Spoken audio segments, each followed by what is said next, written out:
Today's gospel reading is the favorite of most Pentecostals when they want to discuss or argue for rapture, when they want to kind of say that there will be a particular day when um, God will come to call the righteous and the others will be in the world. The unrighteous will remain in the world while the righteous are kind of assumed into heaven or wherever they discuss that the righteous would be going. Today's gospel reading is just making clear how humans have been living the world since the day of Adam. It mentioned 2 women will be grinding corn and one will be taken away from them. That is actually how people die. You might be with somebody you are just sitting down with might just lose consciousness and from there be declared dead. Two people on the bed, one is taken out, just the way normal death happens. That is what today's gospel reading is talking about, trying to get us ready for that particular time that we really don't, not really, we don't have any idea of when it would happen. We always experience death.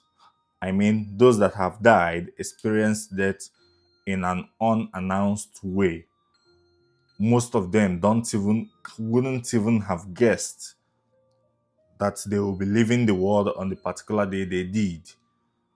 We usually term it sudden death, but I used to emphasize that the only death I would consider sudden and untimely is a death without being in a state of grace.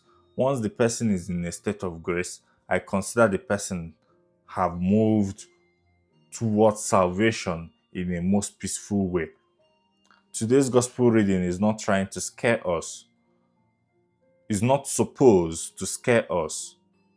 And is not even trying to scare us. Today's gospel reading is just trying to get us ready mentally and physically of that day, of that time when we won't know. Get the person that will be living ready to be aware that you are living this moment not because you owe the moment, but because you have been given the grace of the moment. That is why it specifically said you will be grinding corn, just to illustrate that you would actually be doing something reasonable and something normal when death would come. So let us be ready. I might even die as I'm speaking and somebody else would pause this video. Nobody knows when death would come. Just get yourself ready. Whenever it comes, you will be ready for it. And for those who will be around somebody who have died, just know that this is something that would eventually happen. Death is inevitable. So when it happens to your loved one, it pains a lot. It pains a lot. But just know that this person have answered his or her call. Console yourself with whatever. Console yourself with the promises of Christ of eternal salvation. Thank you for joining me into this. The Word Nourishes. The Word